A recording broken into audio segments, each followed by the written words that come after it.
welcome to another episode of Two Guys and a Chainsaw. I'm Craig. And I'm Todd. And it's our favorite time of the year. It's Halloween season. I don't know about you. I don't know about you, Todd, but I've been watching lots of scary movies.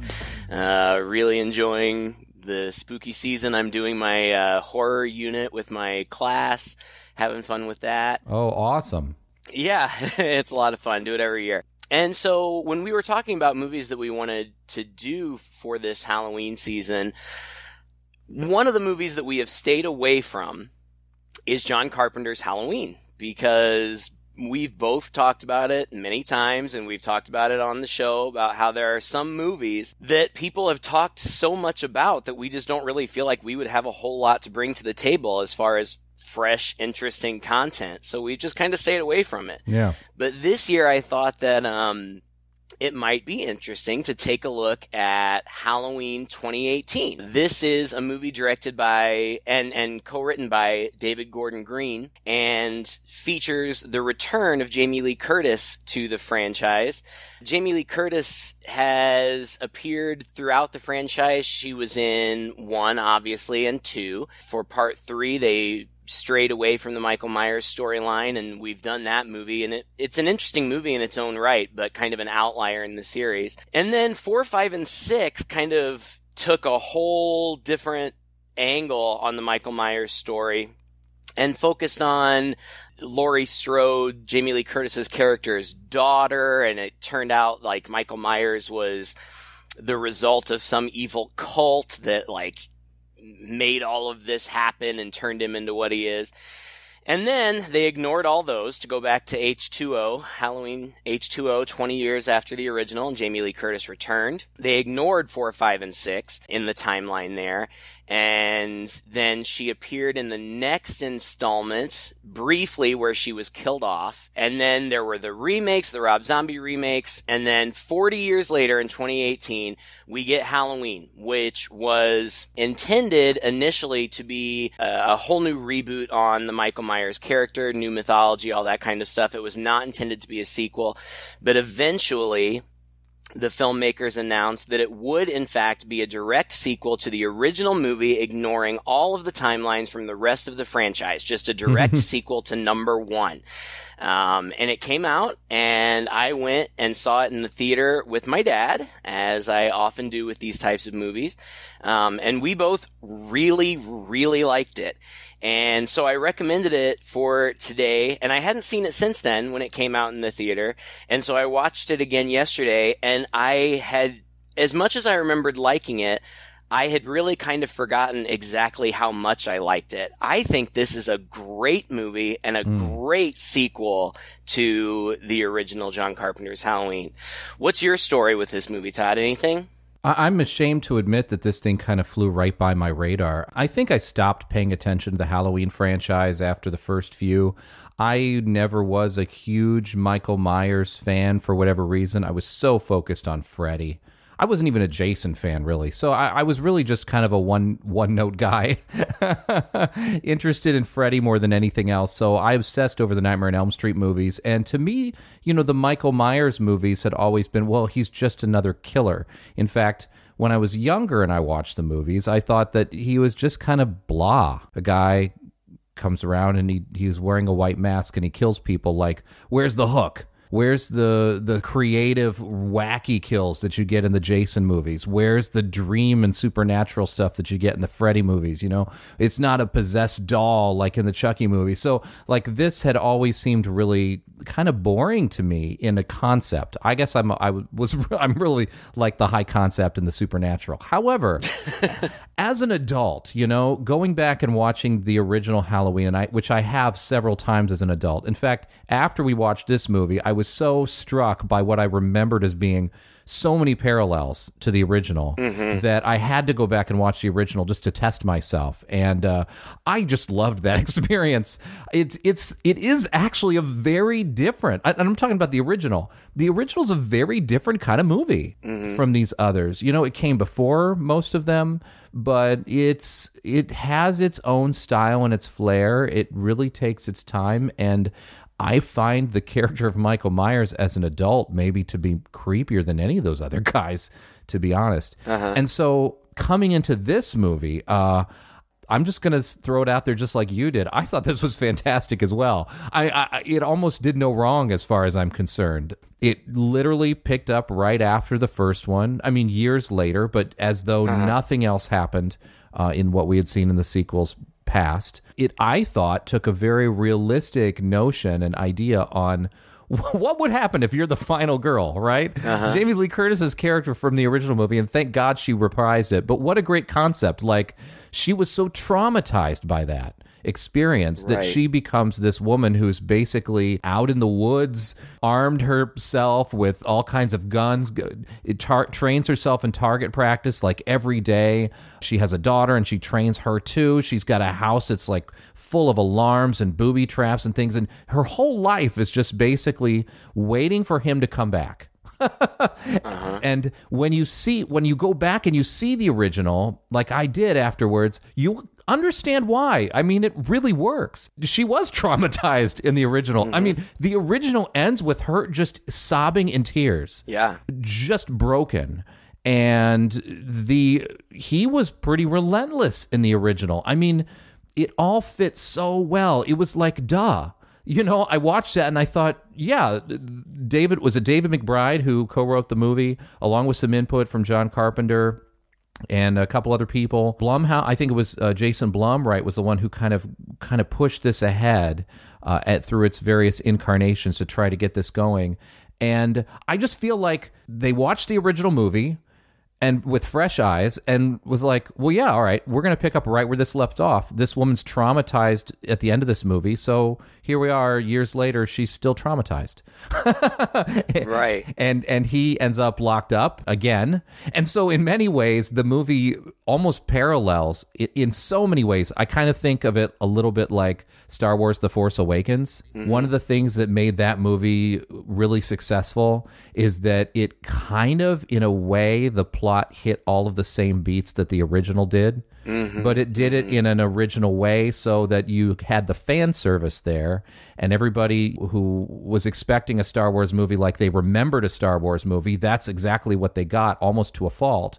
But there was enough original story, enough interesting characters in there to be a completely separate movie. And that's exactly how I felt about this one. It hit so many of the same beats, almost followed a very similar, if not, you could argue, almost the same plot as the original in many ways. However, it had enough little twists in it and so much interesting and, like I said, I thought very original and realistic take on the characters from the first movie that I was just gripped. I was gripped through the whole thing.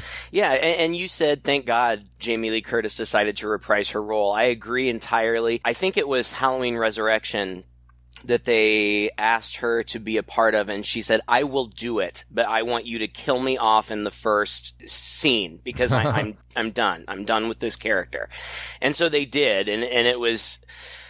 First of all, Halloween Resurrection is a terrible movie. Coincidentally enough, there was a marathon of the Halloween movies on yesterday, and so I watched 4, 5, and 6 back to back. Oh my God. You did your research this time. I did. And none of those movies are particularly good. I mean, there's some things going on there, but Halloween Resurrection is bad. Like, they tried to do like a Michael Myers reality show type thing, and it was so stupid. But Laurie Strode, her character, did appear in the beginning, but she was killed off, and Jamie Lee Curtis had sworn that she was not going to come back. But apparently Jake Gyllenhaal is a family friend, a close family friend, and somehow he talked her into doing it, and she did, and she came back, and she plays this role so well, I think. It's subtle, it's nuanced, it's believable. You believe that this is a woman in trauma as much as she's a badass, because she totally is. She's like frickin' Rambo, you know? Like, she's got this whole arsenal of weapons, and she's got all these booby traps, she's got all this cool stuff. But she's also vulnerable. As strong as she is, there is a vulnerability too, and you can see that in her performance. I think Jamie Lee Curtis is fantastic, period.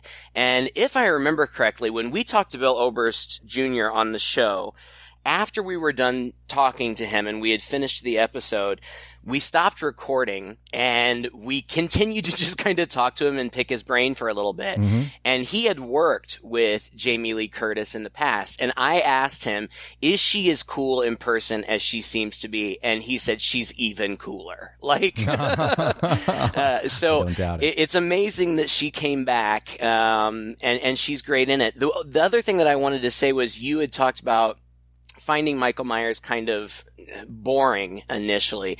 What always has fascinated me about the character of Michael Myers is that his motivation is just that he's evil. That's it. Yeah. Like, yeah. That's all anybody can figure out. Yeah, he's just evil. He's just evil incarnate. He is an almost unstoppable killing machine, and I don't know, it doesn't have that intrigue maybe that Freddy has, but there's something really dark and scary about just simply an evil force. And I think that plays in this movie really well, especially because even though we never get a full shot of him, a full face shot, we see him a lot in this movie without the mask. Before he gets it back. And he's an old man in this movie. He's supposed to be 61 years old. The character is supposed to be 61 years old. The guy who played him, who's played him before, actually he was portrayed by more than one person in this movie, but the main guy is 70 in real life. And he looks elderly, but I still believed him as a really frightening and powerful force. He was scary in this movie. He's a bit of an enigma, right? And maybe that is what I'm really latching onto now as an adult, as I'm able to just digest and absorb these movies a little bit better. The thing is, I thought they did really well in this film, like you said, is that we are constantly reminded that he's a person. Right? Mm-hmm. Part of what is so chilling about him is that he just seems like this faceless blank slate. The white mask that you don't see the eyes, there's practically no reaction. I mean, he just moves. He just moves and does his thing. Oddly enough, he can get shot or stabbed or whatever, and there is a reaction, right? It clearly hurts him, but you don't hear a shout. Right. You don't see blood.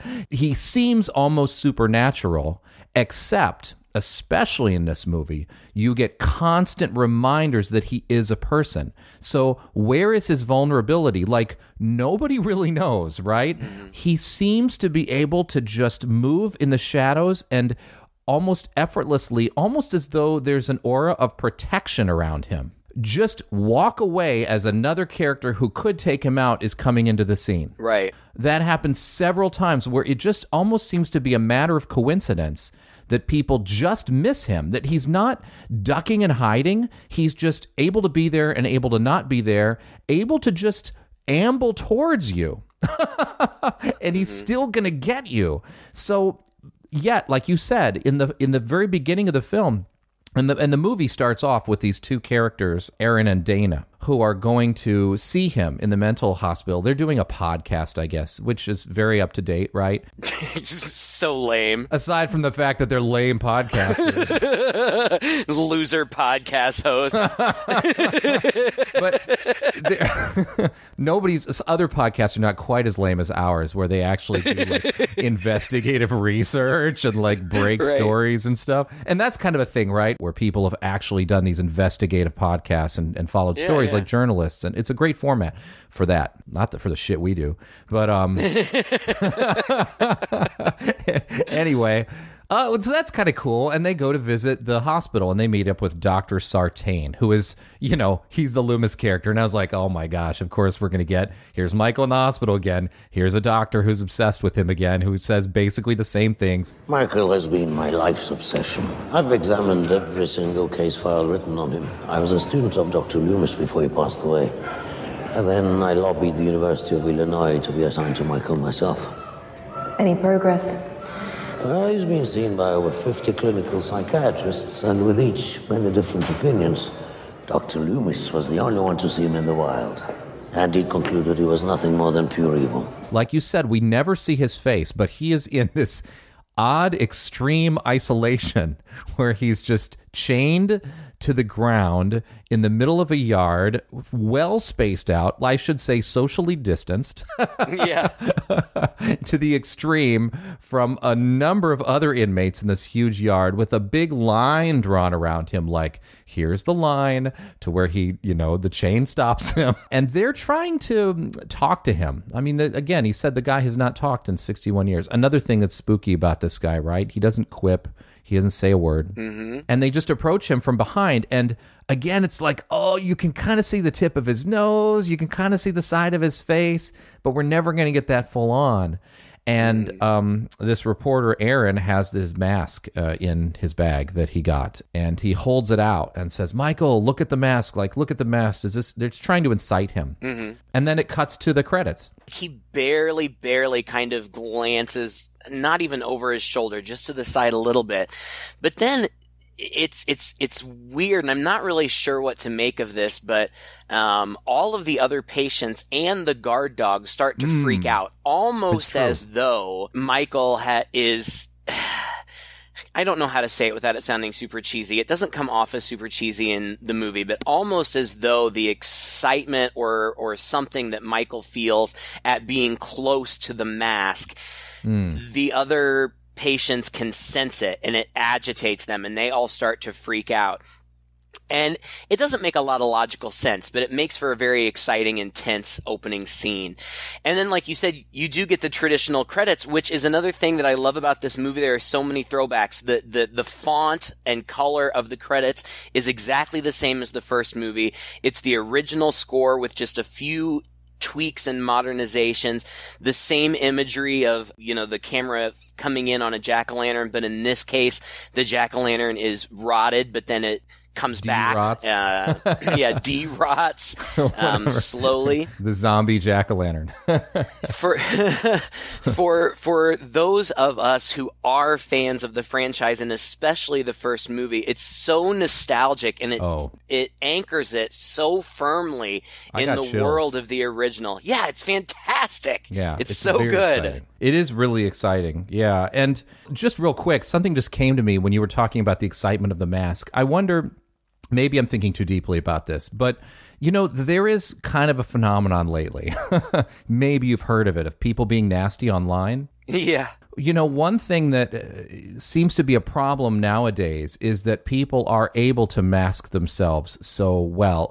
And we used to think, well, it's because you could be anonymous online and you don't have to put your real name. And now we've kind of learned that doesn't matter. Like, you can put your real name out there and you can still, somehow, there's this inclination in people to just be raw and say things they would never say to you in person, face to face.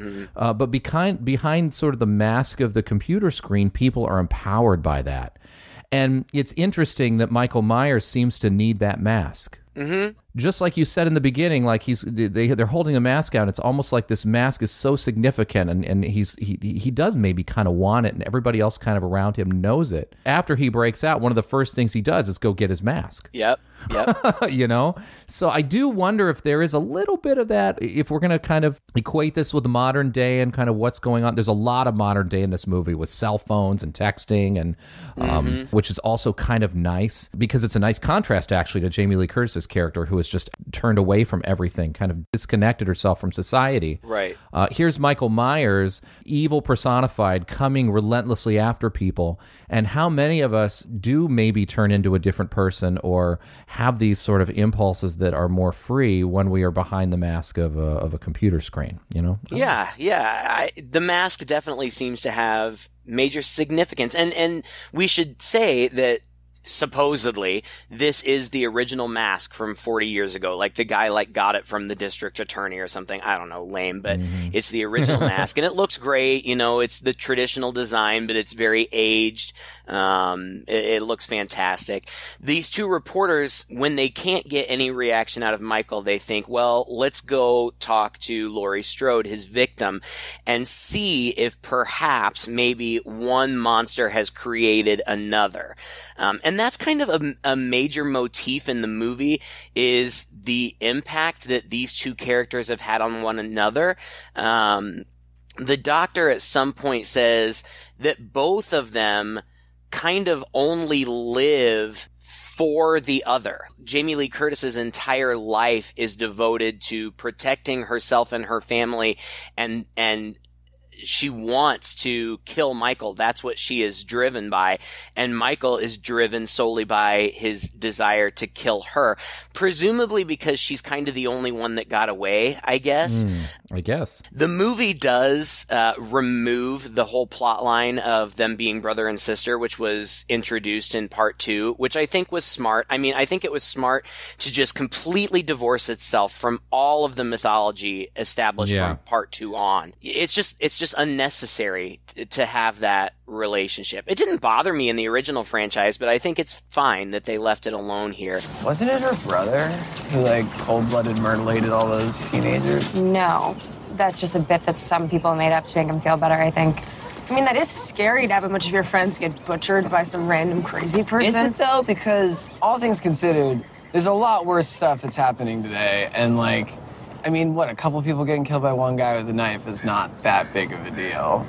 But they go to her house, and like you said, it's like Fort Knox, and she only opens the gate when they offer her money. They offer her $3,000, and they go in, and Dana's kind of interviewing her and saying, we wanted to talk to you to see, to hear more of your story. She says, we've done this before. We've talked about cold cases and other crimes, and we've been able to unearth new insights. And Laurie just looks at her and says, there's nothing to learn. There are no new insights. They bait her a little bit. They talk about her history. They say that she had 2 failed marriages, that she has a rocky relationship with her daughter and her granddaughter. The state took away her daughter at age 12 and she never got custody back. She still has a relationship with her daughter, but it's strained. And they want her to try to talk to Michael, to try to get him to talk. They're so naive. Yeah, it's stupid. I mean, it's really stupid. I mean, sure, it would be great for their podcast, that'd be fantastic if they could really get it to happen, but it also completely ignores her safety and sanity, and, it's exploitive. Yeah. But she flat out rejects it, and she only talks to them for a few minutes and then makes them go away. And then that's when we're introduced to her daughter, Karen, who's played by Judy Greer, who is an actress who you have seen in every movie in the last 10 years. She always plays second fiddle, always. I think that she's a great actress. I love her in this movie. And she has a daughter, Allison, played by a newcomer, Andy Matichek.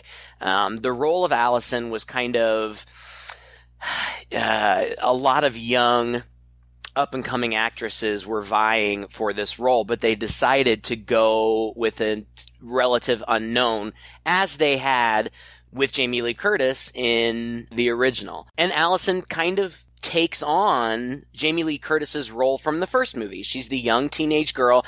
There are so many parallels, like you said, like after a little bit of interaction with the family, Allison leaves with her friends and they're walking to school down the street in Haddonfield, in suburbia, with all of the Halloween decorations out. I mean, it's all but identical to the scene of Laurie walking with her friends in the early scenes of the movie.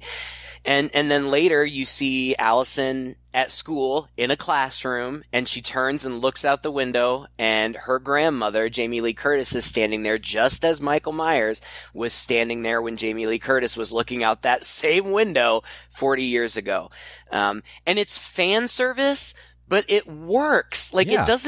It doesn't feel cheesy or corny. It feels like homage, and it's exciting and fun. Well, and it serves the theme, too, that there's a part of each that is the other, right? I mean, the monster has perhaps created the monster. So Jamie Lee Curtis is like Michael Myers in a way, in that she's creeping out there, that she's a little obsessive, can't get past this one note, that she has now.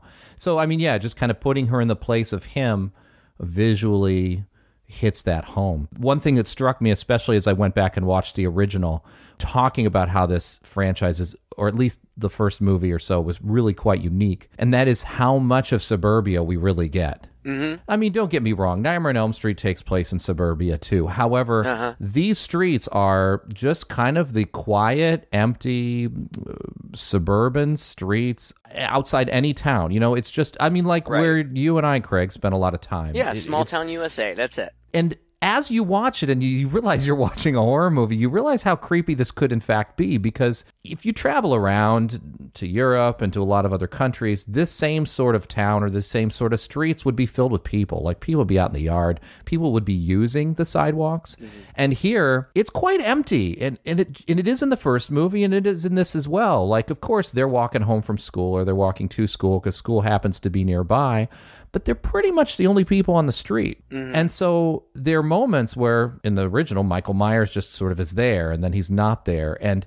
middle of the day, you still feel like something could go down here, and probably even nobody would notice. Right. Which is a bit of the tragedy of the suburbs as well, you know. But that, like you just said, that has been recreated in this movie too. And a lot of that really hasn't changed in the last since that time, right? So it's really eerie, and actually in that way. Yeah, it still works. I mean, you're right. As much as things have changed, many things haven't. You know, I live in a small town just like that, really, probably smaller, really, but you know, my street is a very sleepy street. Yeah, there's kids out playing sometimes, and you see people walking their dogs by, but it's just, I don't know, it feels very rooted in reality in that way. Mm-hmm. Allison and Laurie have a talk where Allison basically says to Laurie, look, you've let this consume your whole life, you've just got to let it go. And obviously, that's very naive. Allison, by the end of the movie, might understand why Laurie is unable to let all of this go at this point. But they talk about Laurie's relationship with Allison's mom, Karen, and how it's strained and why she was taken away. All this hiding, all this preparation, it was for nothing. I mean, it took priority over your family. It cost you your family. If the way I raised your mother means that she hates me, but that she's prepared for the horrors of this world, then I can live with that. It's so human and real. You know, her kid was taken away from her because she is an extremist. You know, I guess the state or whatever felt that teaching her 12-year-old daughter to shoot guns and set booby traps and stuff was inappropriate. But she was doing it out of love and protection, as much as it clearly pains her, because she tears up when the interviewers ask her about her daughter. It clearly pains her that their relationship is strained. She doesn't regret it. She would do it again. It's interesting, and it pays off in an excellent way. It really does. And let me just point out again, you know, after watching the first movie, to be honest, this is a character in need of redemption. If you go back and watch the movie, as much as she's the final girl, and in so many horror movies, the final girl is sort of the badass, or at least is the one that is able to just rise a little bit above everybody else and be just slightly smarter or just more tenacious to get through it. And so we really respect them. You go back and watch that original, and it's a miracle she lived through it. Yes. She makes all the wrong moves. You know, she does the cliche go upstairs when she's supposed to go outside. She frickin' locks the kids in one room while she goes and hides in a closet in another room, leaving the kids to peril and putting herself in a situation where she has no control. And she's like this through the entire movie. So you can see not only did she leave that film traumatized, but probably looking back on the situation, she's probably thinking the same thing. I was lucky to get out of there. Yeah. I'm not going to make that same mistake again. And so, again, like, she's perfectly set up for this great character arc. And you really love her in this movie because of it, right? Right. Even though she's tortured and probably not terribly pleasant to be around. Like, no fun. There's a family celebration dinner with Allison and her parents and her boyfriend, Cameron. They're celebrating the fact that Allison got into the National Honor Society or something. Allison is mad at her mom because she thinks that her mom intentionally didn't invite her grandmother, but she did. And Lori does show up. And what they don't know is that this happens to be Halloween 40 years to the day that all of the stuff from the original movie went down. And also, coincidentally, this is also the day that Michael is going to be transferred to a different facility. He's not going to be studied anymore. He's just going to be locked away forever. And Lori has gone to the place where he was, and she watches them bring out the prisoners, including Michael, and she's sitting there with a gun as though she intends to try to shoot him as he's being transferred, but she can't bring up the nerve to do it. And when she gets to the dinner, she's already been drinking, and she grabs a glass of wine off the table and starts drinking, and Karen's mad at her and says, you know, you promised you wouldn't drink and whatnot. And Lori sits down and really just kind of breaks down and starts weeping and says, I saw him. I wanted to kill him, but I didn't know what to do.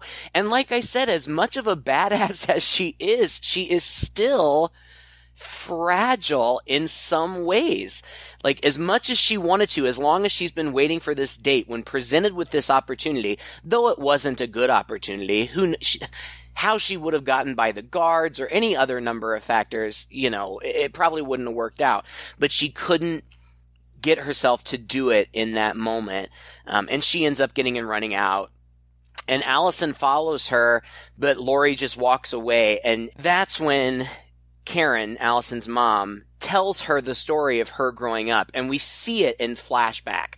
All of the weapons training, tactical training, all that stuff, and it's kind of a cool flashback section. But then we get to, we cut immediately to this father and son in a car having an interesting conversation where the son is talking about how he really likes going hunting with his dad, but he really wishes they could do it on the weekend because he's having to miss his dance class. I did too. And I'm pretty sure that I read that David Gordon Green, the director, was involved in dance when he was young. And so this was kind of a little personal homage for him. But they come across the bus that had been transferring Michael and other inmates is crashed along the side of the road. And these inmates are just very creepily walking around in the dark in the middle of the road. And the dad gets out to go check to see what's going on. And the kid calls the cops, but he doesn't know exactly where they are. So he gets out with his gun because they were going hunting, a rifle. He finds a cop who appears to be dead but is not really, and the cop tells him just to run. But instead he goes to look for his dad, and he gets on the bus, and the doctor who had been escorting Michael is still on the bus, and he pops up unexpectedly and says, don't shoot, but he frightens the kid, and the kid shoots him. So the kid runs back to the car, hoping to get help, and Michael kills him. And this is a young kid, and I'm not surprised that the movie went here. I'm almost a little bit glad that it did, because one of the things that I do like about Michael in this movie is that he is brutal, but it seems that he's not just indiscriminately killing people. He's just kind of killing the people that are in the way. You know, like there's one scene, there was one kill that I really didn't understand. We'll get there in a second. But for the most part, it's just kind of people who get in his way to getting to Lori. And the other thing that I like about this movie is that the kills are brutal and very violent and graphic sometimes, but also economical. Rob Zombie's remakes are very interesting in their own right, and I liked them when they came out. But comparing them to this movie, the Michael and Rob Zombie's movies it's almost as though he takes pleasure in killing people, and the kill scenes are so drawn out. Like, he beats poor Danielle Harris to within an inch of her life over a long period of time. I mean, it's just masochistic. It's horrible. In this, yes, it's very violent and it's very brutal, but it's also economical. Like, he's just going to kill you, and he's not going to take his time about it. Like, and then he's just going to do it, and then he's going to walk away. Yeah, and I guess that the guy who played him actually talked to some killers about their methods, and the writer-director thought about it too and thought, these true killers, they're getting the job done. They're not messing around. They're not playing with you. They're just getting the job done. And I like that about him in this movie. So he kills this kid, but it's quick. And then he's got a car.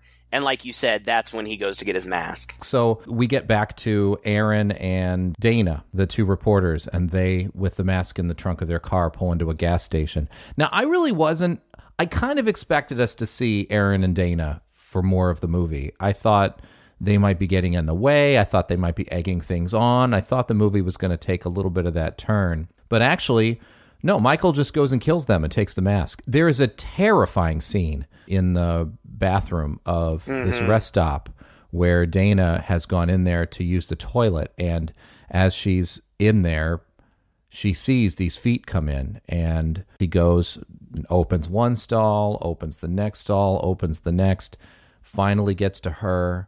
I don't remember exactly how it all went down, but I just remember being extremely uncomfortable. She does put up quite a fight. She's on the floor. He's pulling her out. But yeah, this is probably, if I'm not mistaken, might be the most brutal kill scene in the movie. Well, yeah, I mean, it is one.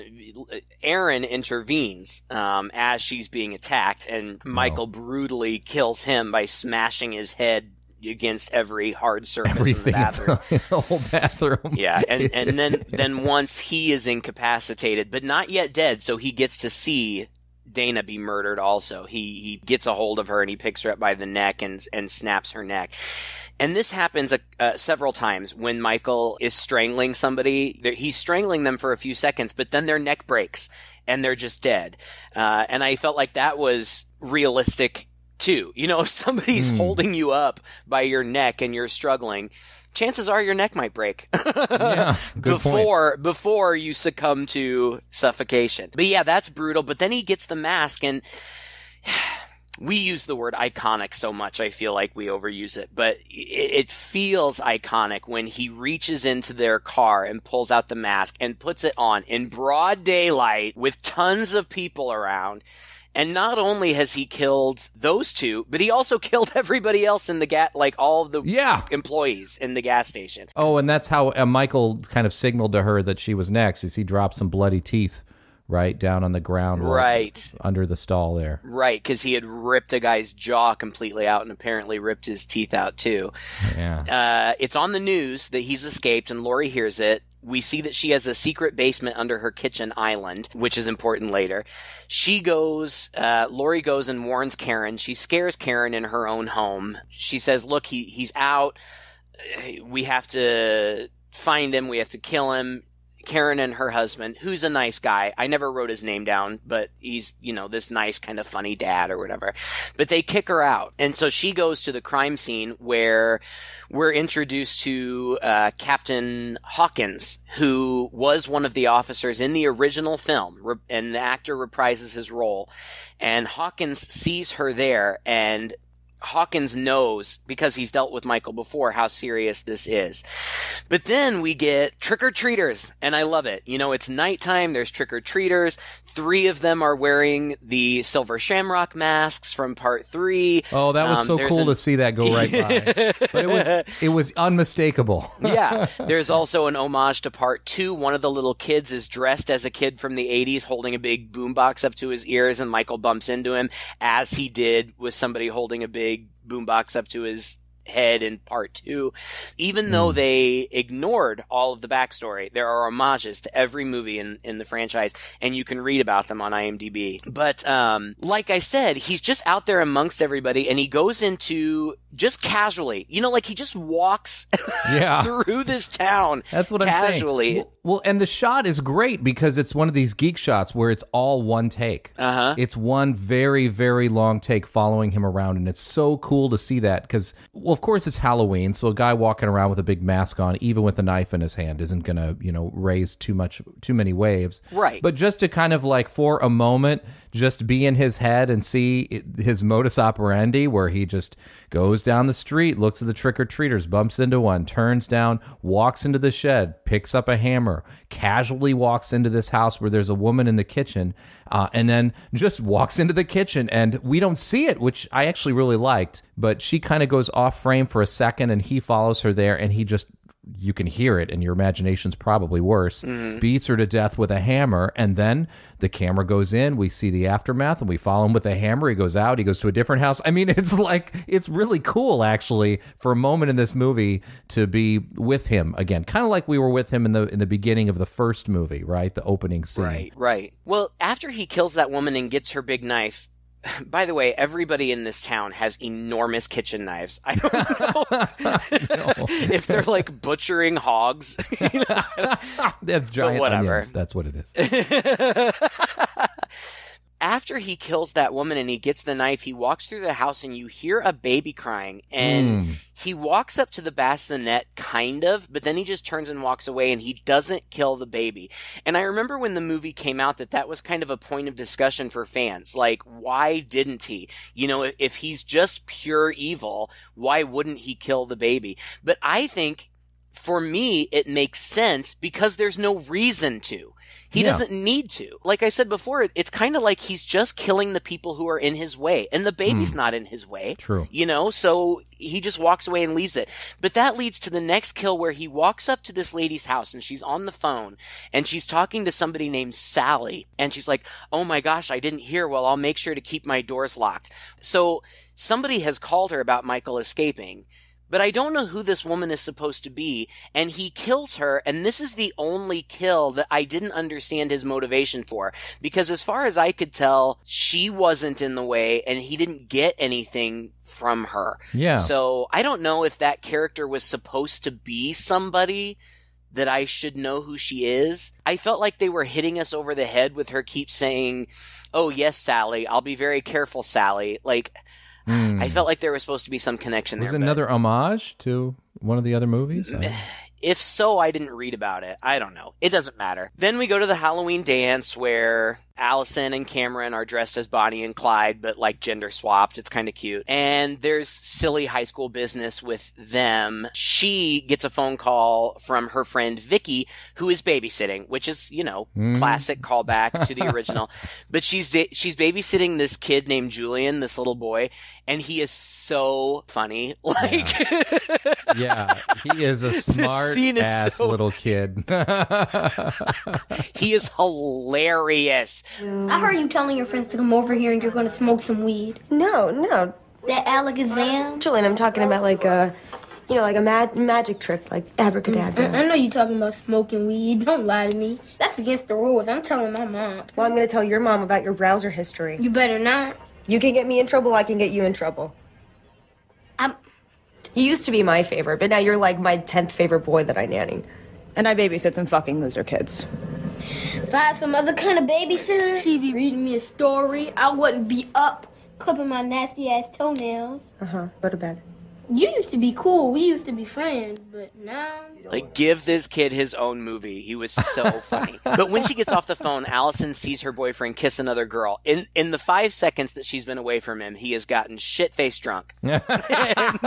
Good point. He kisses another girl, and he's a dick about it, and her phone rings, and it's her grandmother, but he grabs the phone from her and throws it in a big punch bowl full of pudding? Like,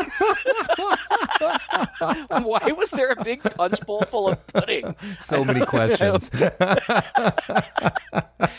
But she's without her phone now. And this is a neat way of dealing with the whole cell phone issue, right? Because actually her phone's been ringing, and Lori has been trying to text her and call her. And a couple times she ignored it. Once she didn't see it. Her phone's ringing, and he happens to be there to grab her and throw it in her pudding. It's a neat way of dealing with the whole cell phone issue. Like, why isn't everybody informed by now that there's this killer on the loose, especially the people at the high school dance, right? Right. Then we go back to Vicky, and her boyfriend Dave shows up, and they start making out or whatever, but they hear a noise upstairs, and Julian comes running downstairs saying that he saw somebody standing in the hall watching him.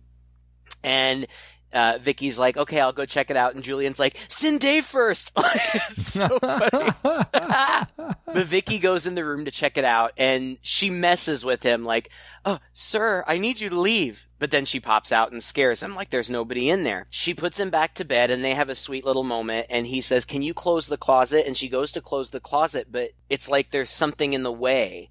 And when she opens the door to see what's in the way, there's Michael, and he slashes her, and Julian goes, oh shit, and gets up runs and runs out. He is not a hero. He is a smart guy, Julian. he runs down, and he gets to Dave, and he's like, Dave, you gotta, if you try to help her, you'll die. And then he just runs away. Smart kid. I have to admit, I wasn't seeing her death coming either. I mean, it shouldn't surprise me. It was sad because she was pretty really nice. Sad. Yeah. And he kills Dave off screen. We see Dave's body later. But there's a call, I guess probably Julian ran to a neighbor's or something. And so there's a call for a domestic disturbance, and both Hawkins and Lori hear it because Lori has a police scanner in her car, and she's been driving around looking for Michael too. So they both show up there. Hawkins goes inside and finds Vicky's body draped in a sheet, a ghost sheet. Lori sees Michael in one of the bedroom windows, and it appears that he sees her too. And she aims her gun and fires, and it looks like she hits him in the head, but as it turns out, what she had seen was really just a reflection in the mirror. So Hawkins is pursuing from inside, Lori's pursuing from outside. Michael comes out, and like you said, is just kind of ambling along, not running or anything. And Lori gets a shot and shoots him, gets him, I think, in the shoulder. But then somehow he disappears.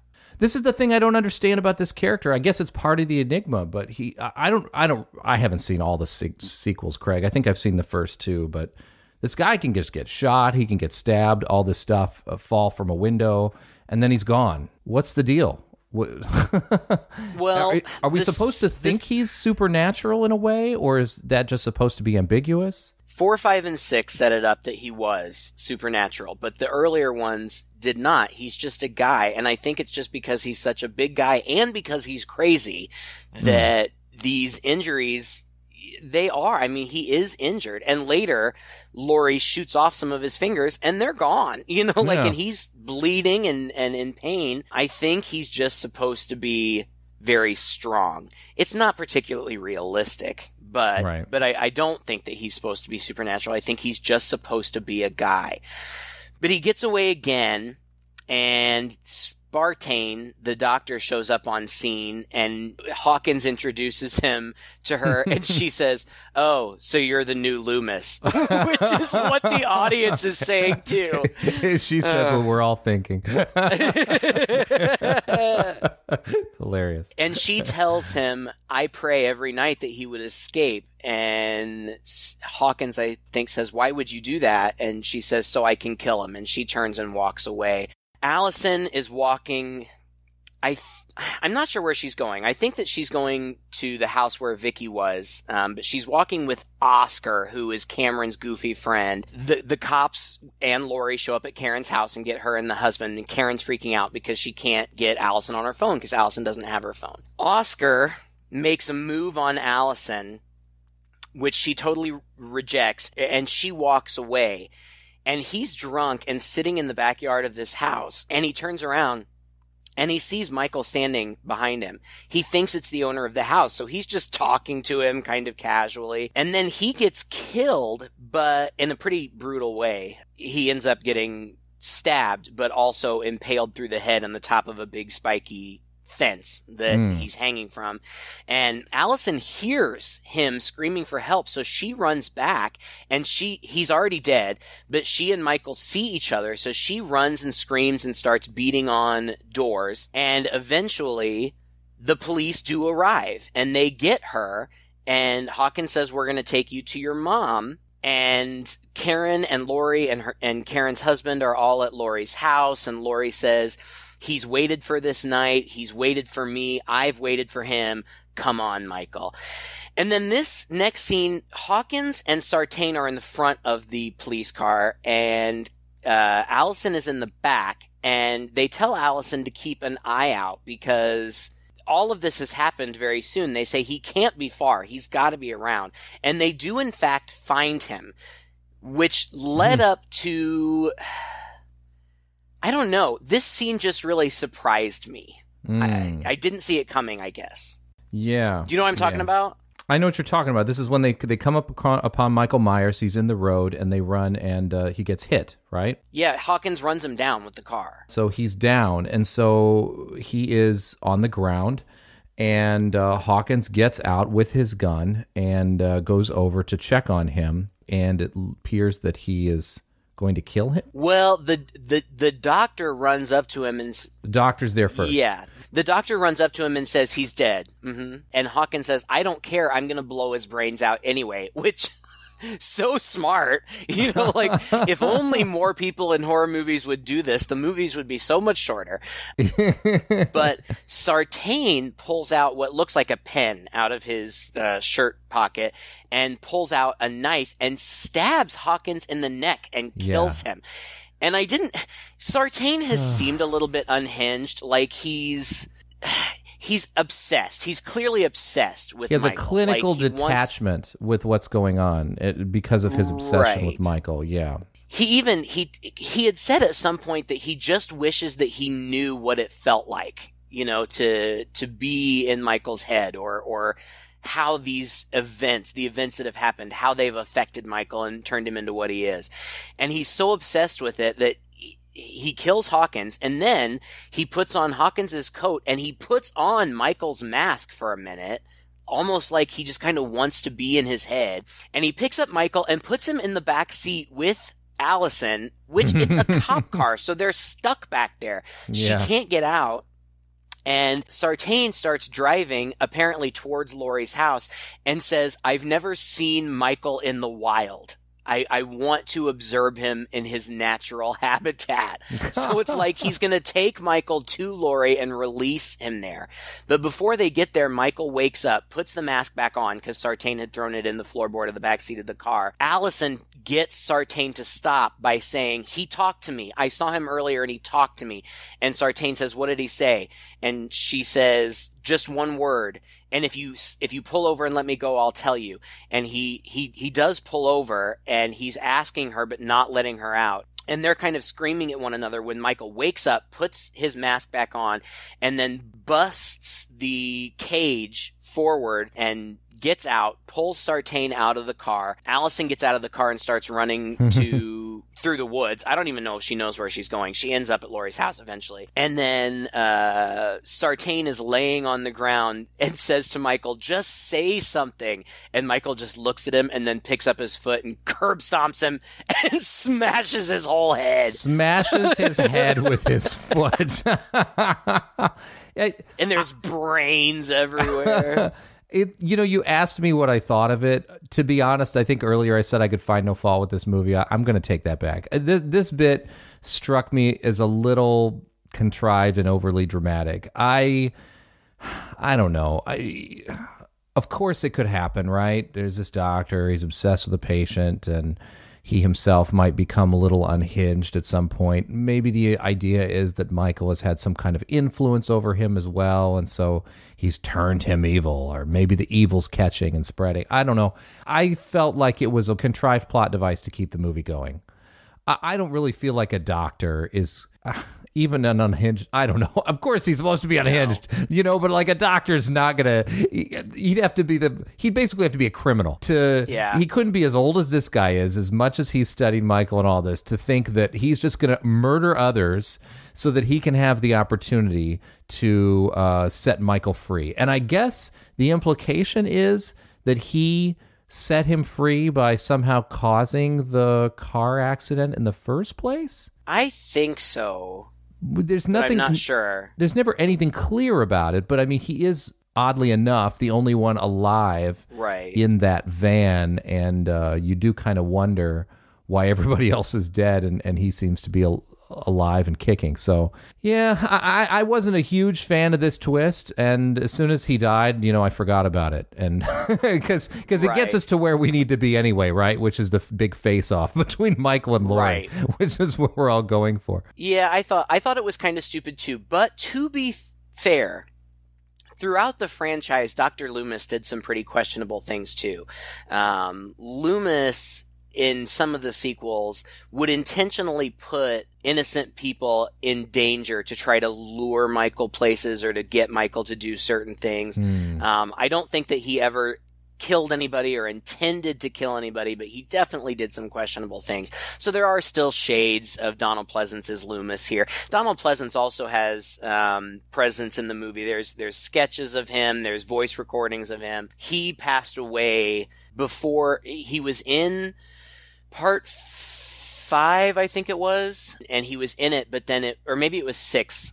I don't remember, but it was one of the ones that went through so many reshoots and script changes that if you watch the theatrical release, it doesn't even really make any sense. There's a producer's cut that supposedly makes more sense, but I've never seen it. Anyway, you're right. Getting to the good part, the big showdown. The cops saw some of this, like, all of this happened just down the street from Laurie's house, and there were 2 guards posted there, and they saw kind of something going on, but they weren't sure what it was. So they pull up there kind of in the aftermath, and we don't see what happens. All we see next is the cop car pulls up in front of Laurie's house, and Allison's dad goes out to ask them if there's any updates on where Allison is, and he opens the door, and the cops are both dead in the car. One of them is sitting in the driver's seat. The other one has the other cop's head in his lap, and Michael has made it into a jack-o'-lantern. He's hollowed it out and put some kind of light inside it so that it's a human head jack-o'-lantern. He had some time on his hands. He's a more creative person than we've ever given him credit for, so you know. He wanted to set up a nice little scene, and then I knew this was coming. It still makes me kind of sad. The dad gets killed. Michael strangles him for a while and then breaks his neck. I figured it was going to happen.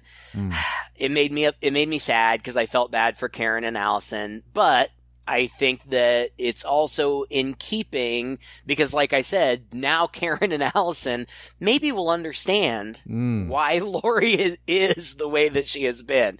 They'll appreciate her more. Right. You should learn to appreciate your grandmother more. It'll bring them. Maybe this'll do It'll bring them closer together. Laurie is standing by the front door, like waiting for Michael to arrive, and he busts his arms through the glass of the door and gets a hold of her head and her throat, and they struggle for a while, and it really looks like he's going to get the better of her. It does. But she's got a rifle, and they struggle with it for a while, and then she's able to fire it, and it blows off like 3 of the fingers on one of his hands, and she's able to get away. So she turns on all of her floodlights, and she and Karen go down into that secret basement. Michael is in the house. Laurie shoots up through the floorboards, and it sounds like she got him. So she says, I have to finish this. And she goes up, and she goes looking for him all over the house. And she thinks that he's in the closet, much like she had hid in the closet. But he's not, and she is like sealing off rooms one by one. Like she's got like these amazing metal like rolling trap doors that come down and lock. It's smart. Yeah. She ends up in the dummy room. Like she's got a shooting range on her house where she does target practice with dummies, and apparently she stores them in one of the rooms in her house. And it's really creepy. And he ends up jumping out at her, and they struggle. I think she gets stabbed a little bit. And then he throws her out the window, just as he was thrown out the window in the first movie. And it's a total throwback. Yeah. He looks, and she's there. Then Allison comes in the house, and he hears that, so he looks away. And when he looks back, she's gone. Karen hears Allison, so she gets her down in the basement with her. And then Michael he heard them, I guess. And so he is messing with the island, and eventually he rips it off. And this is my favorite part of the movie. Karen is down there, and she looks at the arsenal of her mom's guns, and she grabs one that has her initials carved into it. So obviously this was her gun from when she was a child. And she's standing there, and she pushes Allison off to the side. And when Michael throws away the island, she screams for her mom and she's crying and she's saying, Mom, I need you help. I can't do it. I'm sorry. I can't do it. And she's crying and she's so distraught. And then Michael steps into the stairwell and immediately her entire demeanor changes. She gets very serious and she just goes, gotcha. And she shoots him. And I don't remember. I think she got him in maybe the shoulder, or maybe she grazed his head. I don't remember. But that was one of my favorite fake out scenes in any movie ever. And I thought Judy Greer played it so great. And it was so satisfying that, it was. You know, she hit it. She lured him into range by playing vulnerable. And as it turns out, she's not vulnerable because her mother prepared her. And I love it. It was great. And it faked me out too. Yeah, me too. It was great. He falls into the basement. I think that he grabs out at her again. And Laurie's there. Laurie stabs him from behind, which causes him to fall into the basement. Oh, that's it. He gets knocked in there. Grabs Karen's leg. Yes, and tries to pull her back down. But Allison grabs the big kitchen knife and slashes at him, slashes his hand, and he lets go, and they pull Karen out, and Laurie hits a button, and these huge, like, swords or spikes shoot across the entrance. And Karen says to Allison, I know you thought that was a cage, because Laurie had said something similar to Karen earlier. I know you thought that this was my cage. And then when they had been down there, Allison was freaking out, saying, we're trapped in a cage. And then Karen says, it's not a cage, it's a trap. So, like, Laurie has had this plan forever, and they executed it. And then Laurie flips some other switches, and gas starts shooting out from all these various vents and hoses. She lights a flare and throws it down in the basement. The gas ignites, and Michael just stands there and looks up at them as the flames surround him. And it's just such a cool character thing. Like, we talked about how he's pretty much unfazed, you know, when he gets shot or when he gets injured. And in this part, when he's in imminent peril, it's almost as though he's still unfazed. There's nothing he can do. He's trapped down there, and he just stands there and looks at them. And they run out, and Allison flags down a truck, and the last scene that we see is them in the bed of the truck, the three Strode women, all of them having had to face up against Michael at this point, just sitting, you know, quietly in the back of the truck as it drives away, and that's the end. And the trailer for the next one, Halloween Kills, is out. And it looks like it picks up exactly where it leaves off here. You see them in the back of the truck, and then you see a fire truck fly by, and you hear Laurie scream, "No, let him burn! Let him burn!" Oh. And that's kind of all you see. That's kind of all you see in the trailer. But John Carpenter, when this movie came out, said definitively this is going to be the last Michael Myers Halloween movie, even though the filmmakers were contractually obligated to option a sequel. Initially, they had planned to shoot 2 movies back to back, but they said, you know what, let's take it slow. Let's do this first one and learn from it, and then see if we want to move forward. Well, by the time it was finished, the sequel was already greenlit, and they greenlit 2 additional sequels. So Halloween Kills has already filmed. It's complete. I don't think it's going to come out until 2021 sometime because of the pandemic, but it's done. And they still plan to do Halloween Ends, which I really hope they get to do. It makes me a little nervous. Jamie Lee Curtis is not a spring chicken. Yeah. I think that she's in perfect health, but, you know, you never know. So I hope they get to finish it out because I so enjoyed this movie. I'm looking forward to the next one. I just feel like they really kind of caught lightning in a bottle with this. Yeah. It just turned out so well. I'm totally with you on that. I feel like, except for that little bit in there, really the rest of the movie, I was like, yeah, I was really into it. And it really gave me a new appreciation for the character. I thought it really rounded out Laurie's character very well, and it made me so interested to see what these next 2 generation of women are going to be facing in these, knowing that there are 2 more movies coming. I thought it was great they all got a stab in or a gunshot in at him at the end. You know, it was very apropos. And so, it'll be interesting to see where it goes. I think I'm becoming a new fan of the franchise simply because of this film. I saw Rob Zombie's Halloween, and it got tiresome. I felt like it went on really long and was just violence for the sake of violence. And after a while, I was just kind of bored.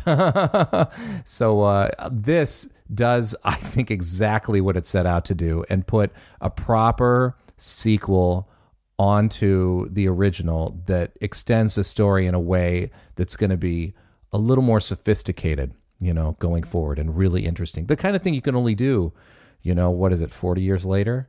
40 years later. Oh, God. You're right. Hopefully everyone's going to stay alive. I have no idea. To finish it out. At this point, I don't even know how many Halloween movies there are. I think 10, 11, 12, something like that. It's crazy. Yeah. But yeah, this and Jamie Lee Curtis said that she thinks that this movie lives up to the original, and I agree with her. Me too. So anyway, I'm glad we did it. I'm glad we talked about it, and I think it's perfect for the Halloween season. Totally puts me in the Halloween spirit.